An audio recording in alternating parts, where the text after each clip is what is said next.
ao Senhor, não é, Lucas? Amém. E agora eu gostaria de falar um pouco sobre, né, como tem sido esse desafio durante esses anos. E eu gostaria de convidar a diretoria para vir aqui. Tem sido um grande desafio, né? Como o pastor falou, tem sido um ano atípico. E a gente tem tentado de todas as formas, né, fazer com que a gente consiga, né, dar o nosso melhor. Não tem sido fácil. A gente sabe que a pandemia nos deixou um pouco separados, afastados, mas a gente tem que entender, jovem, adolescente, que nós somos fortes, por isso o Senhor nos chamou, e nós já vencemos o maligno. Amém? E sobre esse mês, foi um mês assim muito especial, né? A gente teve algumas programações nos sábados, e no primeiro domingo a gente teve o irmão Marcos, né, pregando, trazendo a palavra de Deus. E também tivemos no sábado o irmão Sadovic, eu chamo ele para vir aqui. Ele nunca tinha pregado no mês dos jovens. E quando chamou ele para pregar, ele não hesitou em momento nenhum. Ele falou, eu vou. E na outra semana, ele estava aqui conosco também. E a gente quer agradecer a Deus, irmão Sadovic, pela sua vida. Pode pegar, Emily. A gente tem uma lembrancinha para você, para o irmão Ronaldo também. Para quem não sabe, irmão Ronaldo, ele fez uma janela de oração. Está tendo a oração da madrugada e ele fez uma janela de oração. E tem muitos jovens intercedendo ao Senhor. E eu tenho certeza que essas orações têm sido ouvidas. Porque a gente vê vários rostinhos aqui, várias pessoas que passaram um tempo sem vir. A gente fica muito feliz em receber vocês. E estamos felizes também, né, e agradecendo a Deus pela vida de vocês. O irmão Marcos ele está viajando, o irmão Ronaldo está pregando lá na Santa Rita. Né? E a gente agradece pela vida deles, pela sua vida, viu, irmão Sadovic? Que o Senhor Jesus te abençoe, viu? Em nome de Jesus. E agora nós vamos orar, vamos fazer um momento de intercessão pelos nossos jovens e adolescentes, aqueles que estão afastados, né? A gente sabe que não tem sido fácil, né? As distrações têm tomado muito tempo e nós precisamos permanecer firme, porque nós sabemos que Jesus está voltando e nós precisamos permanecer firme no Senhor. E eu quero chamar a irmã Ruth.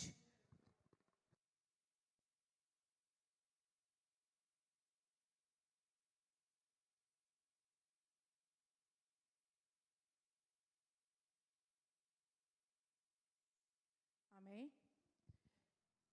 Que coisa maravilhosa, né? Igreja cheia novamente. Quando as meninas me falaram que eu ia ter a oportunidade de falar, eu disse que eu não queria falar. Falei para a Emily. O tempo não dá para falar, mas eu vou falar. Eu quero dizer para todos os pais que a sua igreja é uma igreja ativa. É uma igreja que tem ministérios, que tem departamentos. Deus tem levantado pessoas para cuidar de nossos filhos. Então, vamos despertar para acordar nossos filhos para vir para a EBD, para vir para as Mensageiras do Rei, para vir para os Embaixadores do Rei, para o grupo pequeno, grupo online, grupo de oração. E eu falo isso porque eu tenho um filho adolescente e jovem, os irmãos sabem. E eu tenho no meu coração que tudo que eu pude fazer para que ele estivesse aqui na presença de Deus, nós fizemos. Então, eu peço aos irmãos, eu faço um apelo. Desperte. Não deixe os seus filhos afastados do caminho do Senhor. Graças a Deus, nós louvamos a Deus, que todos esses aqui que Deus levanta, não é para mostrar o trabalho. Deus que move o coração de cada uma dessas pessoas. Cada um dos professores. É tão gratificante saber que tem um irmão que está orando pelo seu filho, que tem um pastor que ora pelo seu filho, que tem orientadoras que oram pelos seus filhos. Então, meus irmãos, eu quero assim louvar a Deus e agradecer a Deus por essa igreja, por esse trabalho maravilhoso que sempre tem feito com os jovens. É congresso, é conjuban, é intercâmbio, tudo aquilo que nós podemos fazer com nossas forças, nós faremos, porque nós não fazemos para homens, mas sim para agradar o coração de Deus. Então, assim, irmãos, eu deixo esse apelo, vamos despertar, para que cada dia mais o Senhor nos fortaleça e nós possamos trazer os nossos filhos para o caminho do Senhor, porque os dias são maus. Ninguém nunca ia imaginar que nesta pandemia iríamos estar tão afastados, né? Mas hoje eu fico alegre em ver tantos jovens, tantos adolescentes aqui. E Gustavo não está aqui, mas eu creio em Deus, que aonde ele estiver, o Espírito Santo de Deus vai tocar no coração dele. Porque eu louvo a Deus por essa igreja que continua orando por ele e por muitos jovens aqui. Amém? Ah, sim. Aproveitando, puxando o gancho, né? Domingo, 8h30 da manhã, nós retornaremos com as mensageiras do rei. Então, não fique de fora. Mamãe, acorde, arrume e mande sua menina, porque nós já vamos começar as nossas atividades, tá bom? Dia 5 de setembro, domingo pela manhã. Obrigado, por me lembrar.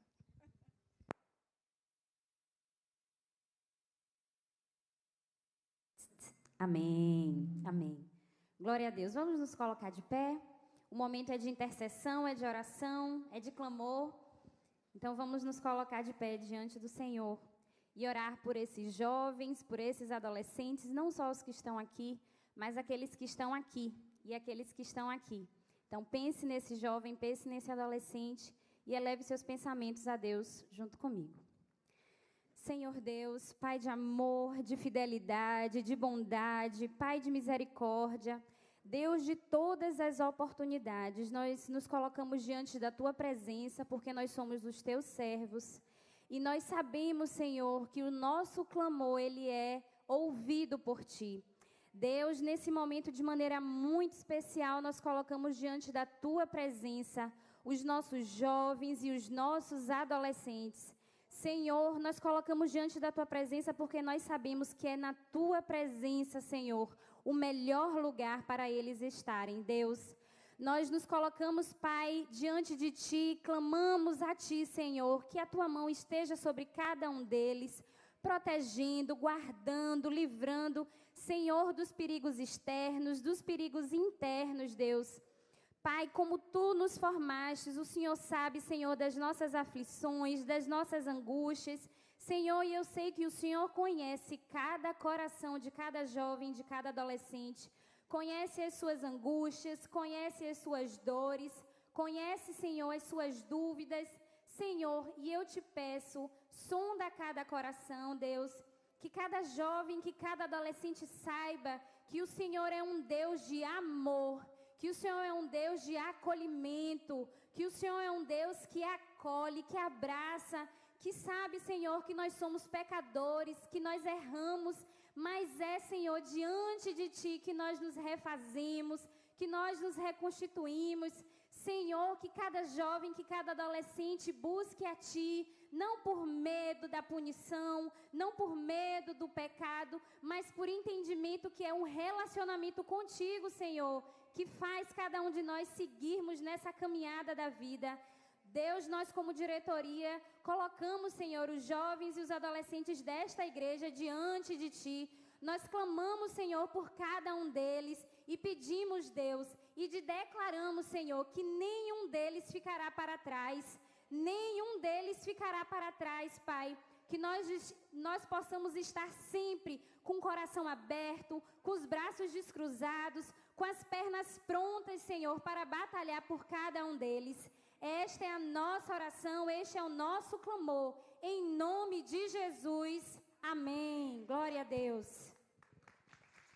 Amém. Podem sentar, igreja. E nesse momento, a gente gostaria de pedir que todos os jovens e adolescentes ficassem de pé, aqueles que estão nos visitando também, né, para receber uma pequena lembrança, viu? E queremos dizer que nós amamos vocês e que nós contamos com vocês aqui. Amém?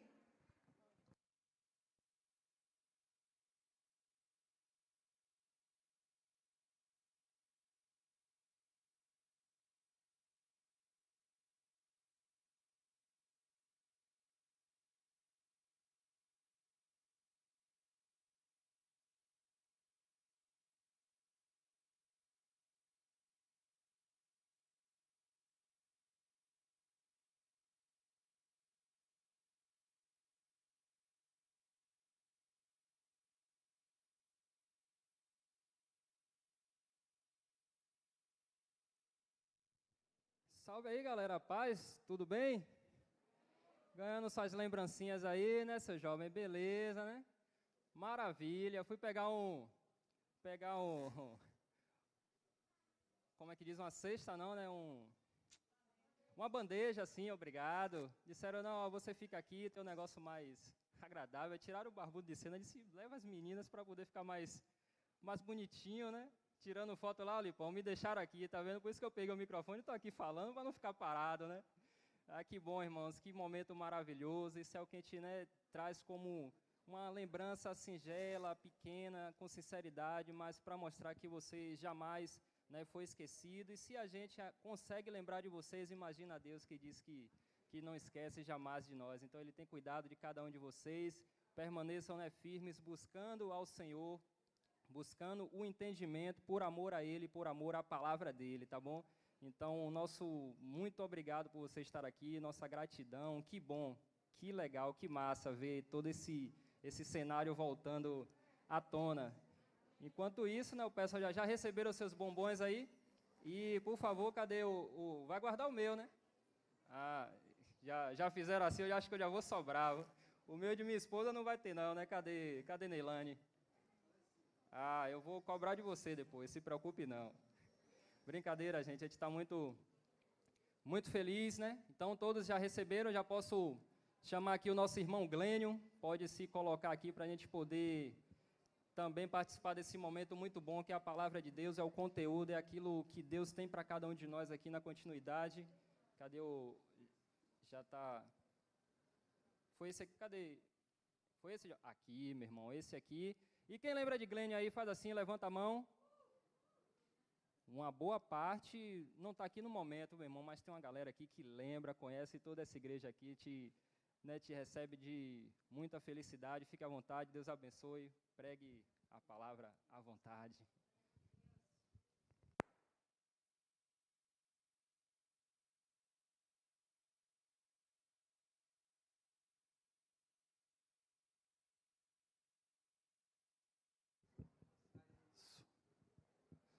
Boa noite, irmãos. Boa noite a todos.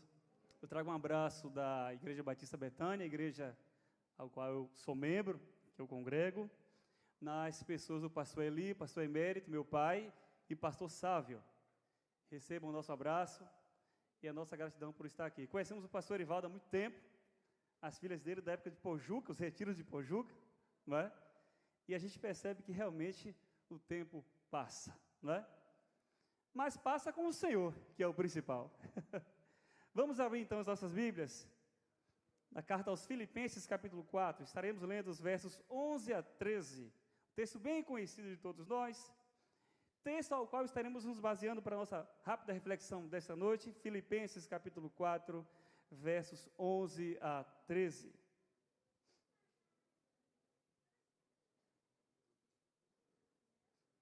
Uma das declarações mais contundentes e repletas de esperança e de encorajamento do apóstolo Paulo, Filipenses 4, carta dos Filipenses, capítulo 4, versículos 11 a 13.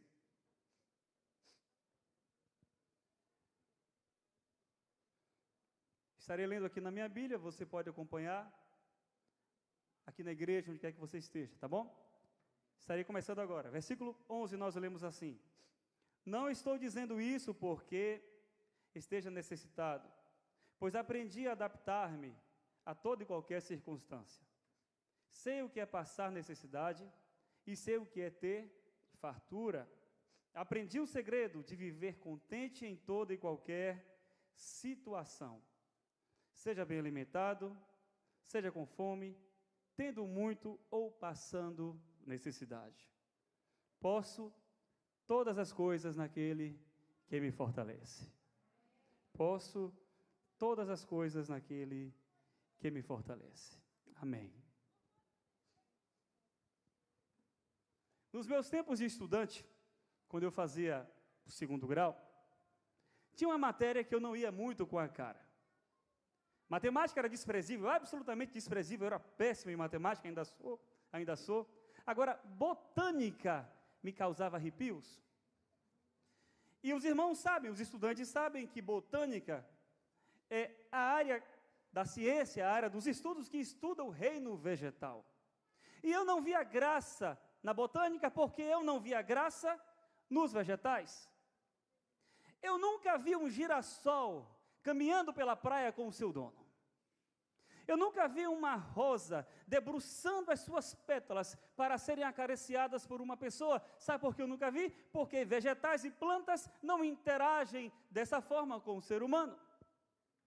A minha ansiedade para com o vegetal era absurda, porque esse tipo de interação nós temos com animais e com pessoas. Somos pessoas afetuosas, esperamos afeto das pessoas, mas o que podemos esperar de uma planta? De modo que eu transferia esse meu inconformismo afetivo para com os vegetais para a matéria botânica. E eu achava aquela aula muito chata. Até que um dia, uma professora de botânica me apresentou ao mandacaru. Alguém sabe o que é mandacaru? E eu conheci o mandacaru naquela aula de botânica. E eu conheci aquela planta distinta do sertão. Aquela planta repleta de espinhos, aquela planta resistente, aquela planta que enfrenta a seca, que enfrenta o sol, que enfrenta a falta d'água, mas está lá firme, rígida, imponente num cenário de seca. E eu aprendi que o mandacaru é símbolo de resistência.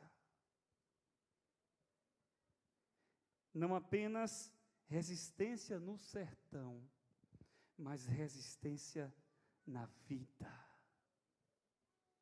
Nesta noite, nós gostaríamos de aprender algumas lições práticas com o mandacaru. E de que forma a existência do mandacaru na caatinga, de que forma a existência do mandacaru no sertão pode nos ensinar a resistir aos calores e à aridez da vida.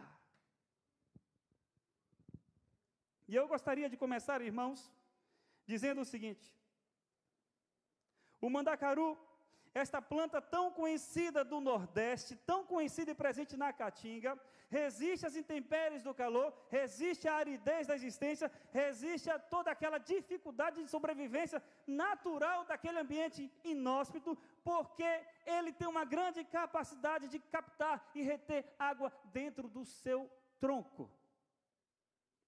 Dizem os entendidos que as raízes do mandacaru ficam bem próximas à superfície do solo, não são superfícies que vão em direção a áreas mais profundas do solo, não, ficam ali no raso. Por quê? Porque é tão pouca água que cai no sertão, é tão pouca água que cai na caatinga, que a raiz tem que estar bem próxima da superfície, porque assim que a água tocar na superfície, a raiz já está ali para sugar e para absorver, antes que o sol o faça.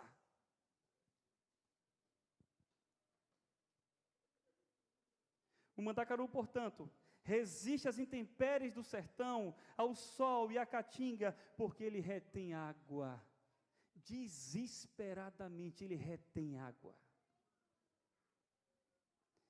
E ele nos ensina que é preciso investirmos em nossas reservas de água. Mas de que água estou falando, irmãos? Eu me refiro a reservas espirituais, eu me refiro a tanques espirituais, eu me refiro a reservatórios espirituais que cada um de nós precisa ter. Precisa ter para enfrentar as secas da vida, precisa ter para enfrentar as intempéries da vida, a aridez da vida, porque esses reservatórios e esses tanques espirituais que devem existir dentro de nós farão diferença nesses momentos. É aí que eles mostram que são importantes, é aí que eles vão provar, irmãos, que vale a pena sugar toda a água que cai do céu. Conheço uma senhora da nossa igreja, que eventualmente conta uma experiência interessante que ela vivenciou há alguns anos na sua casa.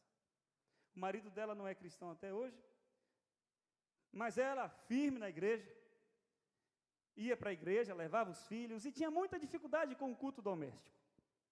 O marido não ajudava muito.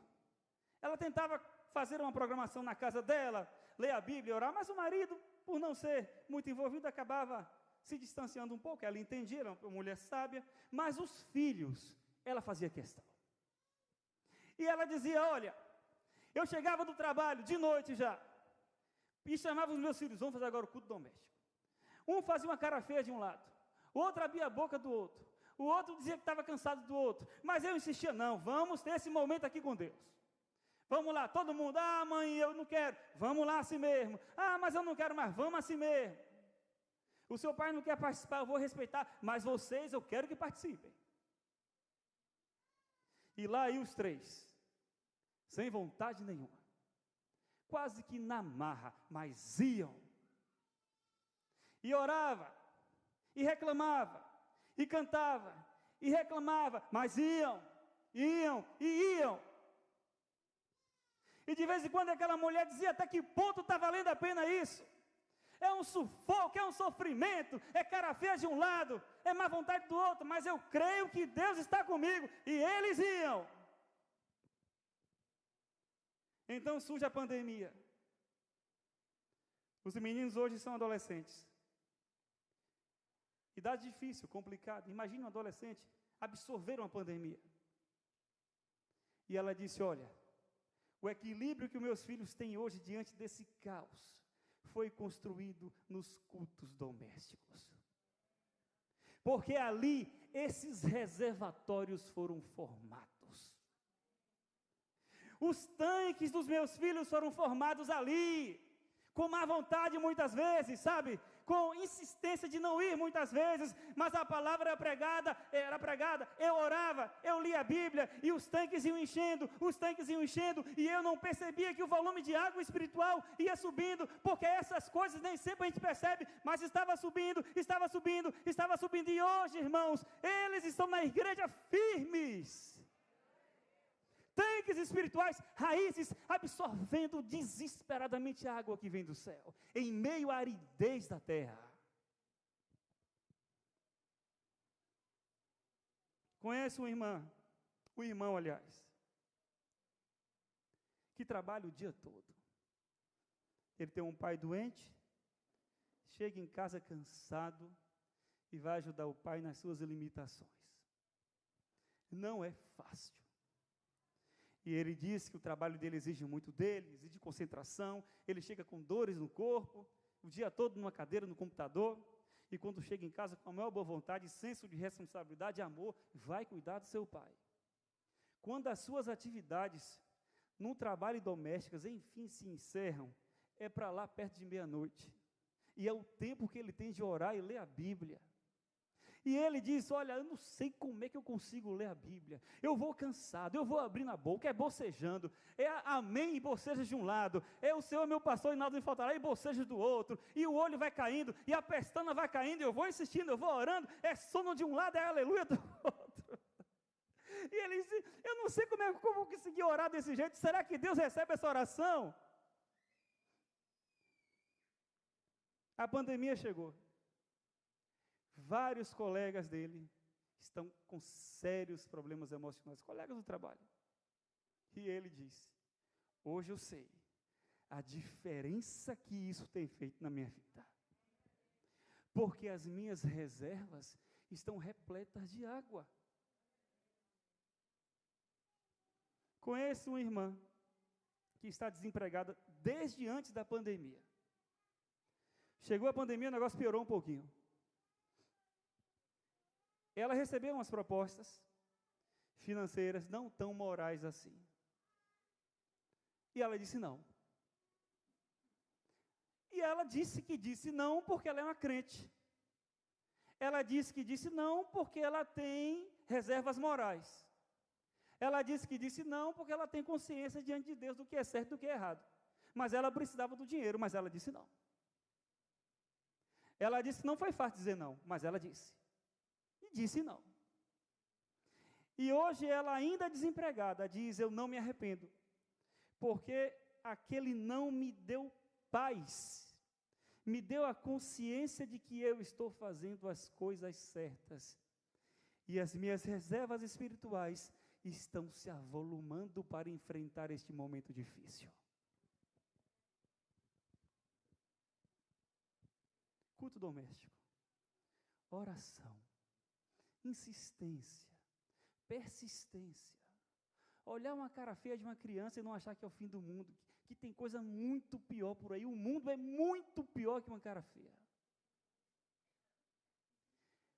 E o tanque vai enchendo. As reservas vão enchendo. O reservatório vai enchendo. E a raiz vai absorvendo a água. E o caule vai enchendo. Aí vem a seca. Aí vem a pandemia. Aí vem o desemprego. Aí vem o desespero. E as reservas fazem o trabalho dela, que é transbordar esperança, transbordar fé e segurança. Primeira lição que o Mandacaru nos ensina ao resistir bravamente no calor do sertão. Possui grande capacidade de captar e reter água. Culto doméstico é água. Oração é água. Testemunho é água. Insistência é água. Trazer os filhos para a igreja é água. Eu vi a irmã falando da importância que tem o ministério infantil. Eu vi essa criança coreografando aqui. Isso é água. Isso é reserva que está sendo cheia, repleta. Irmãos, isso vai transbordar. Isso vai transbordar. Primeira lição do Mandacaru: reter água é importante. Mas eu diria, irmãos, que a segunda lição é a seguinte: o Mandacaru resiste bravamente à caatinga e aos rigores do sertão, porque ele possui espinhos que afastam de si os predadores. Já viu o Mandacaru? Famoso cactus cheio de espinhos. Esses espinhos afastam os predadores dele.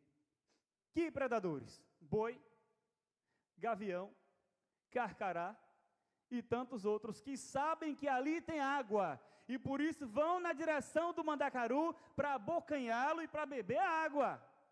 E aí está lá o espinhozinho, para espetar o bicho que fosse aproximar.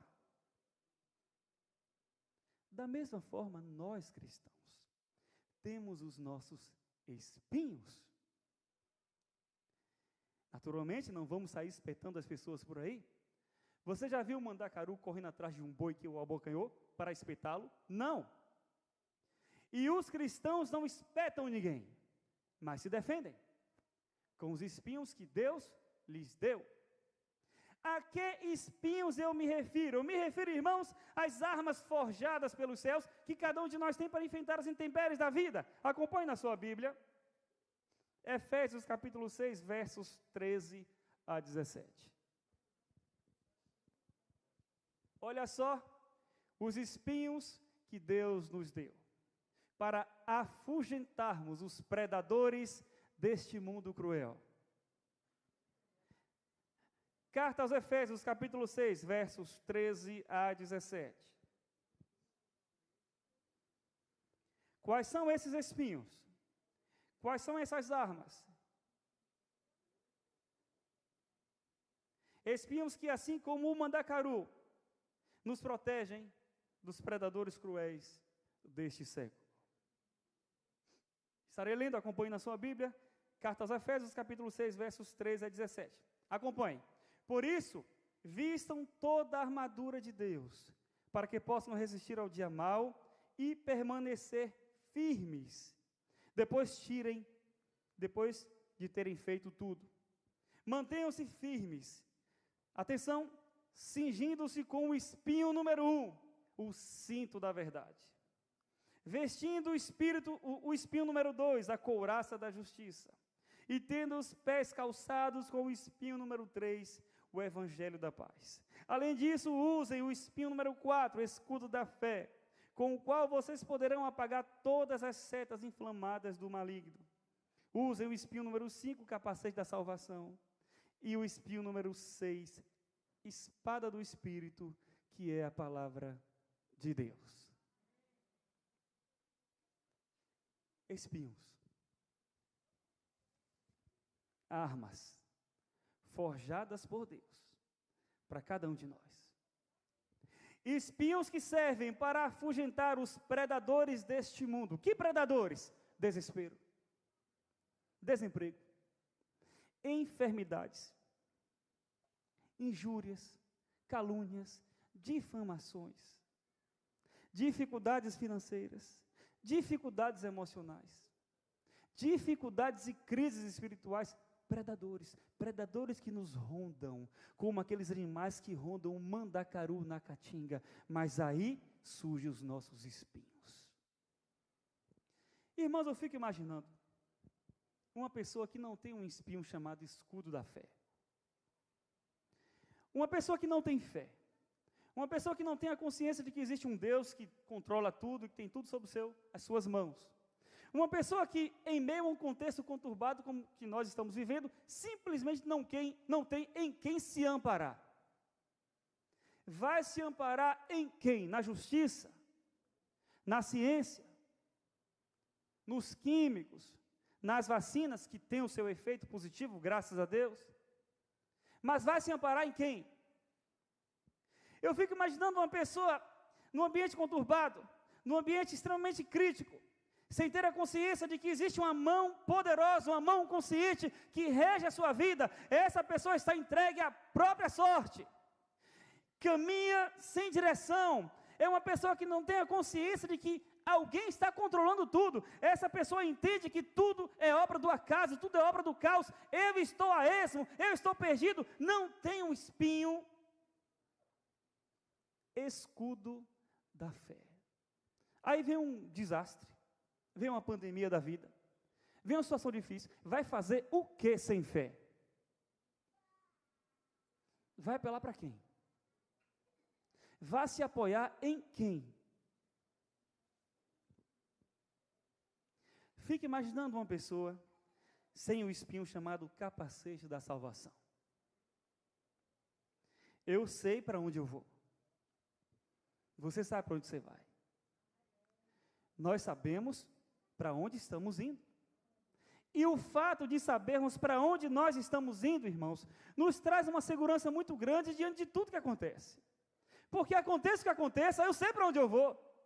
Aconteça o que aconteça, você sabe para onde vai. Aconteça o que aconteça, eu sei quem está comigo, porque o meu Redentor vive, Ele está comigo. Não importa a pandemia, não importa a doença, a enfermidade, eu sei quem está comigo. Capacete da salvação, isso é um espinho poderosíssimo, irmãos. Isso não permite que eu me abale diante das circunstâncias. O que será do meu amanhã, eu não sei.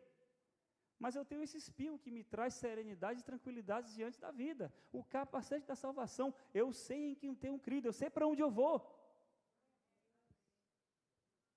Mas e quem não tem o capacete da salvação? Eu vou para onde? Que caminho eu vou seguir? Que destino eu devo abraçar? O caos está imperando. A sociedade está em crise, o mundo inteiro está perplexo diante dos últimos atos e acontecimentos. Para onde eu vou? Em quem eu me apoio? O que será de mim? Fico imaginando alguém que não tem o espinho chamado espada do Espírito. Ventos de doutrina, opiniões de faculdades, de acadêmicos, ciência, professores, tudo isso tem o seu valor, mas são apenas opiniões. São só perspectivas, impressões humanas absolutamente mutáveis, porque tudo que é humano é mutável com o tempo. Antigamente a própria ciência falava absurdos, com o tempo foi evoluindo e descobriu que o que era absurdo antes não era. Mas quem sabe o que vai acontecer daqui a 20 anos? O homem muda, Deus não muda. As nossas perspectivas são limitadas. A nossa visão de mundo é limitada simplesmente porque somos limitados. Alguém já disse que se Deus coubesse em minha mente, Ele seria tudo, menos Deus. Deus não cabe na minha mente. Ele é ilimitado, eu sou limitado. Irmãos, alguém que não tem um espinho, chamado espada do Espírito, não sabe como se proteger das intempéries da vida. Porque a palavra de Deus nos guia, nos dá uma direção, é uma estrada. Eu não estou solto, eu não estou perdido, eu não estou a esmo, eu tenho uma palavra que me guia, eu sei para onde ir, eu sei para onde eu vou, e eu sei como chegar até lá, porque a espada nos guia, a espada do Espírito me guia, me dá uma direção, é lâmpada para os meus pés. Este espinho me protege dos predadores deste século. Mas alguém que não faz uso dessa espada é presa fácil para os predadores deste mundo. O próprio Jesus se defendeu das acusações de Satanás no deserto, empunhando a palavra do Espírito. Mas eu diria, irmãos, que o Mandacaru também nos ensina que, além de resistir bravamente aos rigores da caatinga, devemos servir de alimento para pessoas e para pessoas. Existe, em algumas cidades do interior, sopa de mandacaru. Existe em alguns lugares um prato chamado carneiro com mandacaru. Existe em algumas regiões do sertão mandacaru com outras iguarias, porque o mandacaru, além de resistir bravamente no sertão da Caatinga, ainda serve de alimento para animais e pessoas. Pessoas se alimentam da sua estrutura, pessoas se alimentam matando a sede da água que está no tronco volumoso daquele vegetal. Animais, quando conseguem superar os seus espinhos, conseguem abocanhar a estrutura corpórea daquele vegetal e matar a sua fome. Irmãos, o mandacaru, além de resistir bravamente aos rigores da caatinga e dos ambientes inóspitos, ainda é fonte de alimento e alegria para animais e pessoas no sertão.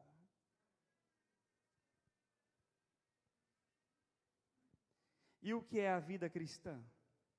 Senão uma vida de resistência contra este mundo mal, compartilhando com os outros o que nós temos. O que é a vida cristã? Senão uma vida de resistência contra o calor desta vida, contra a aridez dessa existência, sem perdermos a alegria e, portanto, sem perdermos a empatia pelos mais necessitados e por aqueles que sofrem. O que é a vida cristã, irmãos? Senão essa resistência contínua aos desertos da vida, a consciência de que no mundo teremos aflições, mas também a consciência de que devemos ter ânimo, porque o Senhor está conosco e nós devemos servir o próximo, mesmo em meio às dificuldades. É isso que o mandacaru faz, ele resiste, ele persiste, ele sobrevive e alimenta, e o cristão deve ser fonte de alimento onde ele estiver.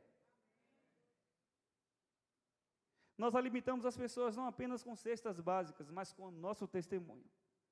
O testemunho dessa criança aqui à frente agora, certamente, a me alimentou e alimentou a tantos que vieram aqui. Reservatórios foram cheios, e farão a diferença quando eles forem necessários.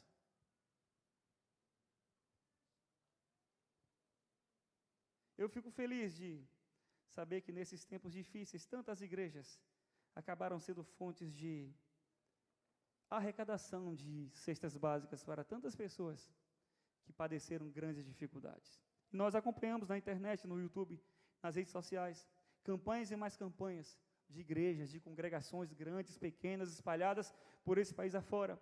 Irmãos se organizando para matar a fome de tantos e tantos e tantos milhares de pessoas. Isso é resistir e compartilhar.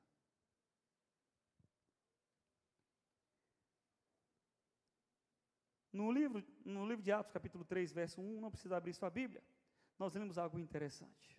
Acompanhe apenas na minha leitura. Certo dia, Pedro e João estavam subindo ao templo na hora da oração, às 3 da tarde. Estava sendo levado para a porta do templo chamado Formosa, um aleijado de nascença, que ali era colocado para pedir esmolas. Pedro e João olharam bem para ele, e Pedro então disse: olha para nós. O homem olhou para eles, esperando receber alguma coisa. Então Pedro disse: não tenho prata nem ouro, mas o que tenho, isso eu te dou. Em nome de Jesus, levante-se e ande. 2 mandacarus, Pedro e João. 2 mandacarus, resistindo às intempéries do sertão da vida. Foram chicoteados, foram esbofetados, foram presos, foram humilhados, foram caluniados. 2 mandacarus, Pedro e João, crentes, cristãos, resistindo como todo mandacaru na caatinga, resistindo bravamente como todo mandacaru no sertão, mas absorvendo a água que vem dos céus, e isso lhes animava, isso lhes enchia de esperança. Mas além disso, irmãos, além de resistir bravamente, eles compartilhavam o que eles tinham. E diz o texto que eles compartilharam a graça de Deus com aquele aleijado. porque Mandacaru, que é Mandacaru, não se conforma só em sobreviver e em resistir ao calor. Ele precisa alimentar.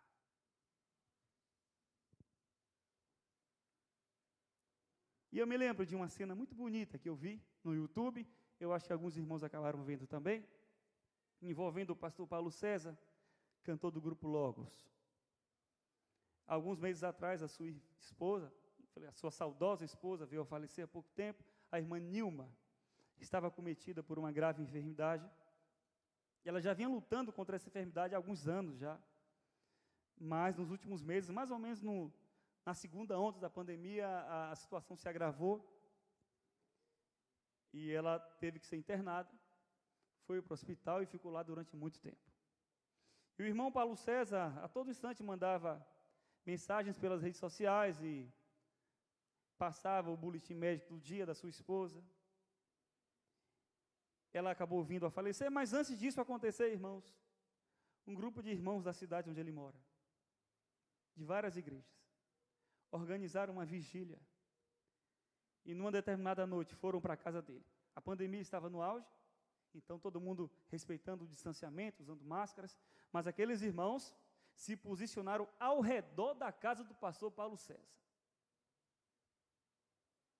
Devia ser umas 10 horas da noite isso. Tudo filmado. E começaram a cantar as músicas do grupo Logos. Ao sentir, Jesus provou, céu lindo céu, e por aí vai. E aqueles irmãos cantavam. Daqui a pouco uma luz se acende. E o pastor Paulo César sai da sua casa. Um pouco abatido, entristecido, mas com as reservas repletas de água. E essas reservas começaram a se encher ainda mais com aqueles louvores daqueles irmãos. Essas reservas começaram a se encher ainda mais com a presença daqueles irmãos ali. Essas reservas começaram a se encher ainda mais com os olhares daqueles irmãos, de compaixão pelo pastor Paulo César, que enfrentava um momento tão difícil com a enfermidade da sua esposa. E os irmãos cantavam céu lindo céu, Jesus provou, ao sentir, e tantos clássicos do grupo Logos. De repente o pastor Paulo César pede a palavra, começa a falar, agradece a presença dos irmãos, se diz estar emocionado e revigorado para continuar enfrentando aquela situação. Nesse momento, um dos integrantes que estavam ao redor da sua casa percebe que vários prédios ao redor estavam com as luzes acesas e com pessoas na varanda olhando o que estava acontecendo embaixo. Os prédios ficavam bem próximos da casa dele. Aí um daqueles irmãos olha e fala assim: olha, vocês que estão aí nos prédios, estamos aqui para trazer uma palavra de conforto para este homem que está enfrentando um momento difícil na sua vida, sua esposa está enferma. Mas nós não podemos deixar de transmitir uma verdade para todos vocês, e o povo olhando. Jesus Cristo salva, liberta e ama cada um de vocês aqui. O pastor Paulo tem experimentado essa verdade há muitos anos, através de seu ministério, mas eu não sei se vocês têm. Então agora, ouçam essa verdade, Jesus ama vocês. E aqueles homens, aquelas mulheres que estavam nos prédios, começaram a bater palmas. Alguns certamente eram cristãos, outros não. Depois eu soube que algumas pessoas ali se converteram, nos prédios. Aí eu fiquei pensando, um Mandacaru, abatido pelas resistências da vida, pela secura da vida, pela aridez da vida, um Mandacaru chamado Paulo César, crente, ainda assim, tendo disposição, não apenas para resistir, mas para alimentar os outros.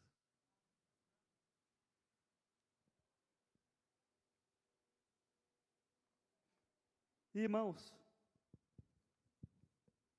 para concluir, a verdade é uma só. Crente que é crente tem que ser Mandacaru. Concordam?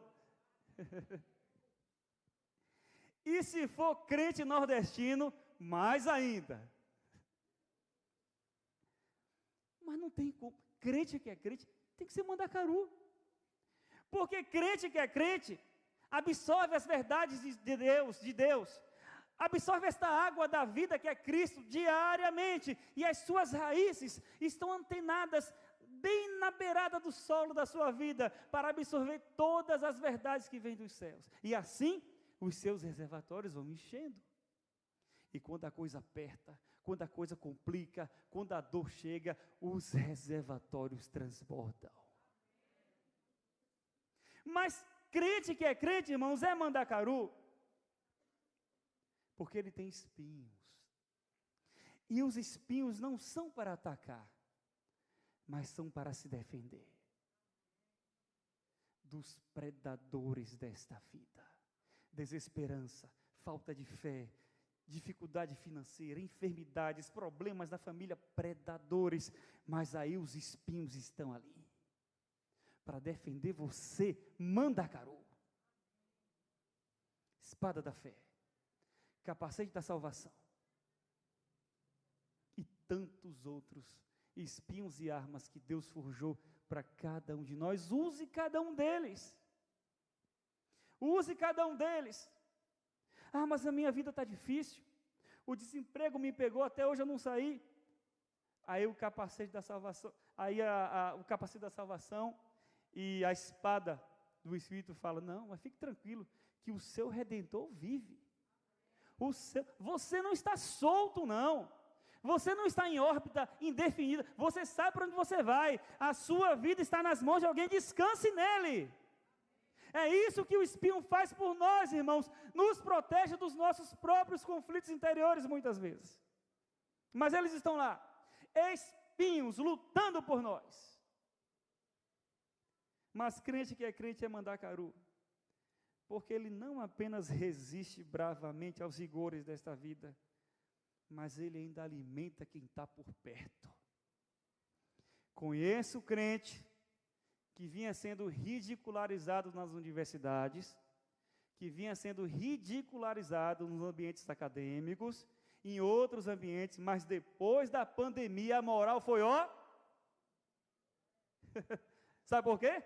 Porque quando a coisa aperta, as pessoas procuram, sabe quem? O crente. Aquele que mostra que tem fé e aquele que não se abala. Essas coisas, irmãos, impressionam todo mundo. De onde é que vem sua fé? De onde é que vem sua segurança? Por que você não se abala? Porque eu sei que o meu Redentor vive, é por isso. E eu sou o mandacaru, é por isso. Por fim, crente que é crente tem que ser mandacaru. Porque ele crê no maior de todos os mandacarus. Cristo, que tal qual o mandacaru da Caatinga, resistiu bravamente aos calores dessa vida. Mas na cruz do Calvário, o grande e definitivo mandacaru, Cristo, abriu seus braços e alimentou a cada um de nós com a sua graça infinita. Por isso, estamos aqui. E se Cristo foi o grande e definitivo mandacaru, cada um de nós deve ser um pequeno e persistente mandacaru de Deus. Resista, insista, pague o preço, seja fiel, use os seus espinhos, use as suas armas, resista, mas compartilhe, dê um bom testemunho, alimente as pessoas ao seu redor. É isso que o mandacaru faz. Foi isso que Cristo fez. E é isso que o mundo anseia, que cada um de nós, ao despertarmos, façamos com mais vontade, mais afinco e mais desejo. Mandacarus, que Deus nos abençoe. Amém.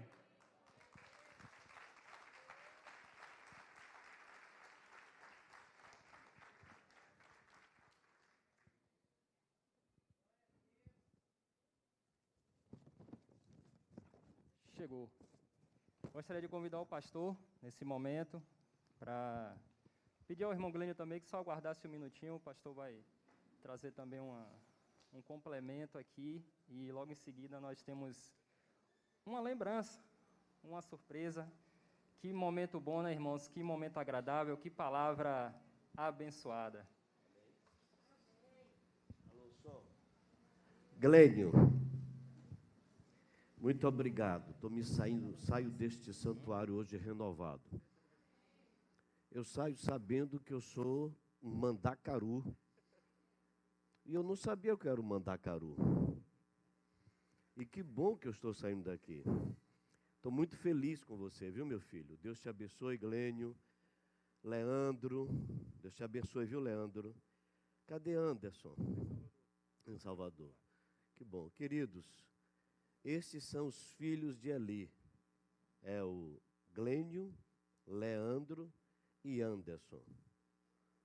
E por muitos e muitos anos, o pai dele, pastoreou a Igreja Batista Betânia, Santo Antônio de Jesus.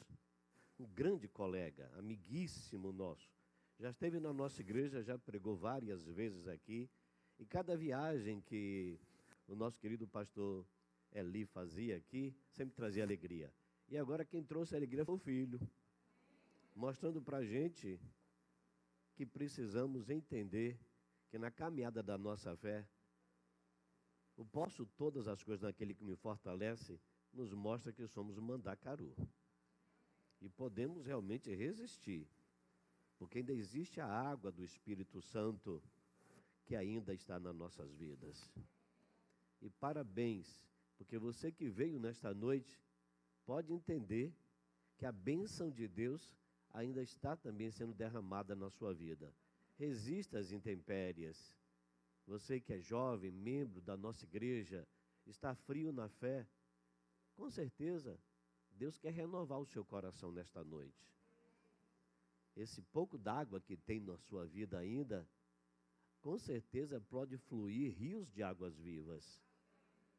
Me permita, Marcelo e minha ministra também, os dois, eu quero fazer um apelo aqui para a sua vida, meu jovem. Você que não está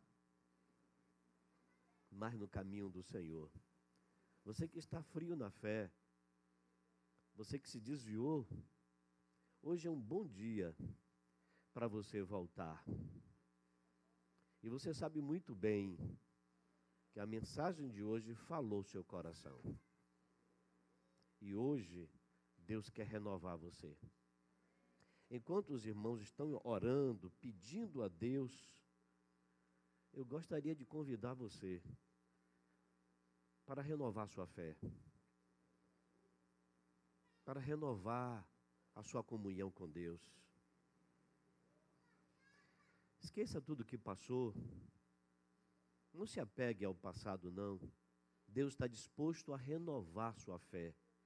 Deus está disposto a levantar você. E se você está aqui nesta noite e quer a ajuda de Deus para levantar você, levante a sua mão, eu quero orar por você.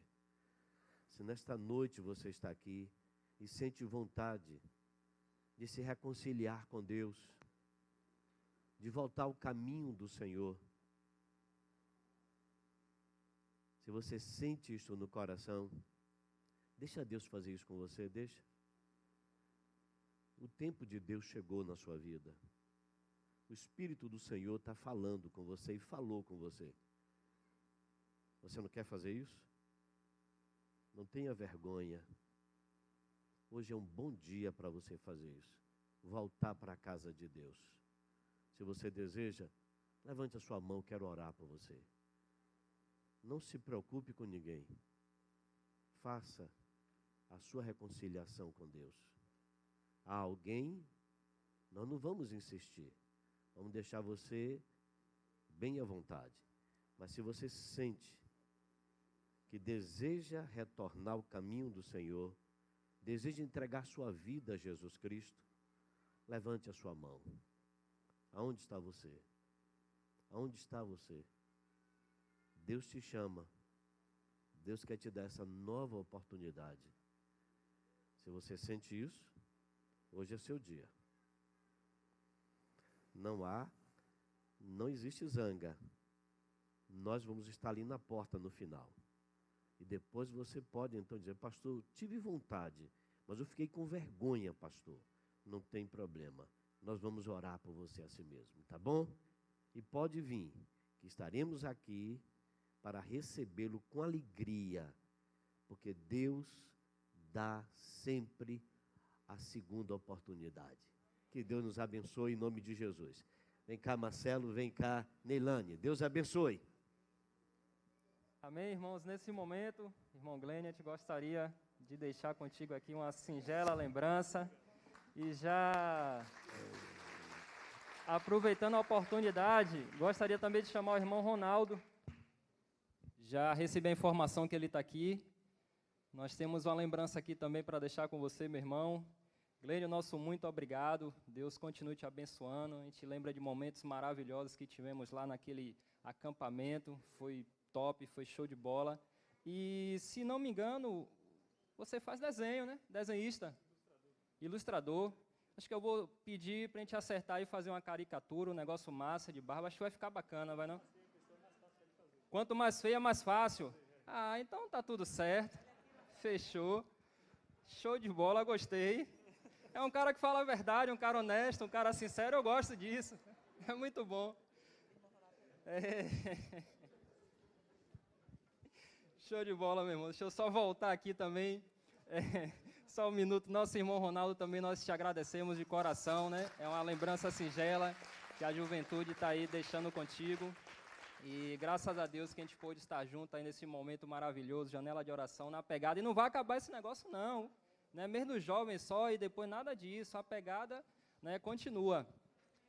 O pessoal já está se posicionando aqui. Nós finalizaremos com a oração. Eu vou só já orar, né, também já agradecendo a todo o empenho, toda a dedicação, toda a juventude, todas as pessoas que puderam apoiar, o nosso, né, pastor, a igreja, que estiveram sempre ali firmes junto, né? Foi um mês diferente, um mês atípico, estamos retornando às atividades, mas o que eu mais me alegro, irmão Glênio, talvez lá tenha passado por isso também, né? Foi geral, é que nós não paramos e nem vamos desistir.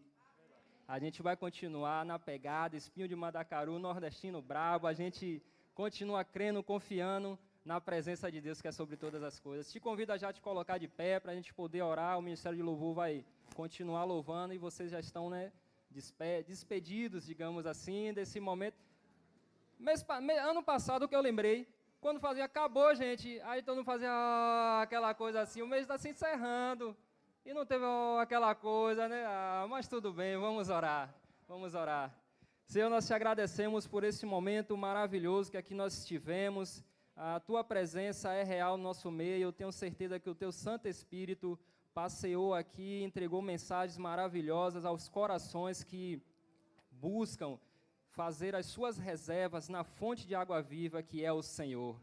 Nós oramos pelo nosso irmão Glênio e o seu irmão que aqui estão, que vieram de tão bom grado nos abençoar aqui nesta noite. Que o Senhor os conduza em paz, assim como o Senhor os trouxe. Te pedimos por todos ainda que se encontram aqui, que o Senhor leve em paz aos seus lares e que a adoração continue em nome de Jesus.